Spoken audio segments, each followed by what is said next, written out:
Welcome back 10th class. Students, we are going to study about public facilities in development. Students, आप पढ़ चुके हैं other criterias than income of development. Development के जो criterias हैं अलग अलग health है, literacy rate है and और other infant mortality है. ये सब क्राइटेरियाज मायने रखते हैं किसी भी देश की या किसी भी स्टेट की डेवलपमेंट के लिए. तो आप देख चुके हैं money in pocket can not buy everything goods and services for you. Alright students, money के द्वारा ही सब कुछ चीज़ें नहीं खरीदी जा सकती हैं. इसके अलावा भी बहुत सी ऐसी चीज़ें होती हैं जो जैसे कि डेवलपमेंट का जो है क्राइटेरिया होती है. आपने पंजाब का एक एग्जाम्पल देखा, वहाँ की इनकम रेट ज़्यादा होने से भी वहाँ की हेल्थ रेट जो है केरला की अपेक्षा कम थी.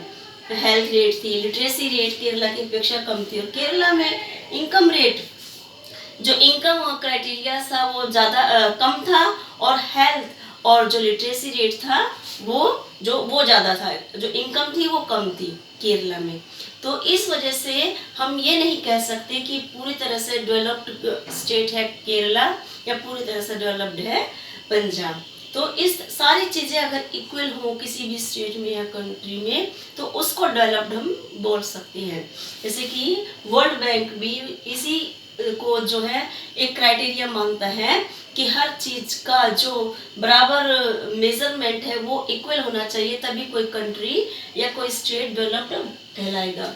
UNDP, United Nations Development Programme, या जो यूनाइटेड नेशन है उन्होंने एक डेवलपमेंट प्रोग्राम के जरिए एक रिपोर्ट पब्लिश की है एसडीआई जो कि हर देश में जो आपस में कंपैरिजन करती है किस किस बेस पे. एसडीआई को क्या बोलेंगे students? Human development report. Compare countries based education, health and per capita income. Per capita income के बेस पे कंपेयर करती है किसी भी कंट्री को, एजुकेशन के, लिटरेसी रेट पे, हेल्थ के रूप में. हेल्थ अगर ये सब चीज़ों में कोई भी कंट्री मजबूत है तो वही कंट्री डेवलप्ड कंट्री कहलाती है. Alright students, clear? ये सब चीज़ें आपको क्लियर हो गई कि क्या क्या क्राइटेरियाज जो है इम्पोर्टेंट होते हैं किसी भी कंट्री को कंपेयर करने के लिए. ऑलराइट, इसके बाद हम देखेंगे sustainability of development. Sustainability of development वो होती है स्टूडेंट्स कि लंबे समय तक जो रिसोर्सेज किसी देश में अगर हैं तो वो कोई भी स्टेट या कंट्री कितनी डेवलप्ड है या नहीं है. जैसे कि first renewable resources are replenished by nature as ground water. कुछ रिसोर्सेज रिन्यूएबल होते हैं जिन्हें हम दोबारा से प्राप्त कर सकते हैं और कुछ रिसोर्सेज नॉन रिन्यूएबल होते हैं जिन्हें हम दोबारा से प्राप्त नहीं कर सकते. जैसे रिन्यूएबल रिसोर्सेज में है ग्राउंड वाटर, जमीन से जो हमें प्राप्त पानी होता है, जैसे कुएं होते हैं, रिवर होती है, लेक्स होती हैं, है ना. इनसे हमें जब जमीन से पानी हमें ज़्यादा से ज़्यादा अगर किसी भी कंट्री में या किसी भी स्टेट में ज़्यादा से ज़्यादा ग्राउंड वाटर हमें मिलेगा तो इसको क्या है, हम वो कंट्रीज डेवलप्ड होगी या कोई भी स्टेट डेवलप होगा. वहाँ की एग्रीकल्चर डेवलप्ड होगी अगर सिंचाई की व्यवस्था अच्छी होगी, कहीं पे पानी की व्यवस्था अच्छी होगी.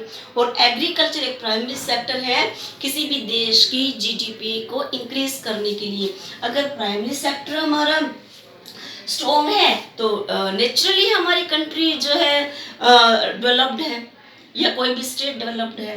सेकंड हम देखेंगे non renewable resources are those which will get exhausted after years of use. कुछ सालों के यूज के बाद में जो रिसोर्सेज समाप्त हो जाते हैं वो नॉन रिन्यूएबल रिसोर्सेज कहलाते हैं. जैसे कि ऑयल है, पेट्रोल है, और किसी कंट्री में अगर ये कम मात्रा में है तो हम किसी से, और आज की तो नीड है ही नॉन रिन्यूएबल रिसोर्सेज से, ऑयल पेट्रोल वगैरह की नीड है आज के मॉडर्न जो है सिचुएशन को देखते हुए, है ना. व्हीकल में जरूरत पड़ती है और फैक्ट्रियों में जरूरत पड़ती है इनकी. और अगर किसी कंट्री में इनकी मात्रा बहुत अधिक है जो कि हमें ज़मीन से ये प्राप्त होते हैं, जैसे कि सऊदी अरब है, तो वहाँ का इनकम क्राइटेरिया जो है बहुत हाई लेवल पे होगा. तो it means it is a developed country. Saudi Arabia is a developed country. और जहाँ पर ये रिसोर्सेज कम होते हैं तो डेवलप्ड जो है इनका साथ नहीं मिल पाता डेवलपिंग होने में, कंट्री को डेवलपिंग होने में। और ये सस्टेनेबिलिटी ऑफ द लंबे समय तक ये जो इनके द्वारा डेवलप होता है वो चलता रहता है। Alright, consequences environment degradation not respect of nation as boundary।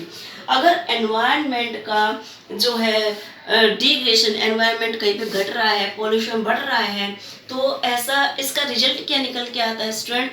ये कोई बाध्य नहीं है कि कोई नेशन की वो रिस्पेक्ट करता है या जो है किसी स्टेट की वो रिस्पेक्ट कर रहा है, ऐसा बिल्कुल नहीं है। अगर कोई डेवलप्ड कंट्री है या डेवलप्ड स्टेट है तो एनवायरनमेंट कहीं भी हो सकता है।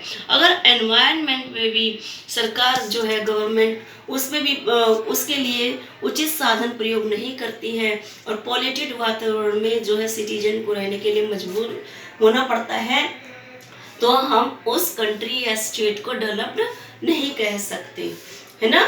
तो इसी जैसे कि आजकल हम देखते हैं दिल्ली में ज़्यादा एनवायरनमेंट पॉल्यूटेड है ना, एनवायरनमेंट, और लोग बाग ज़्यादातर दिल्ली में जो है काम में सुविधापूर्ण प्राप्त हो जाता है। तो ज़्यादातर कोई भी व्यक्ति अगर कहीं पे बहुत अच्छी इनकम है और एनवायरनमेंट वहाँ का पॉल्यूटेड है तो वहाँ काम करना पसंद करेगा? नहीं करेगा।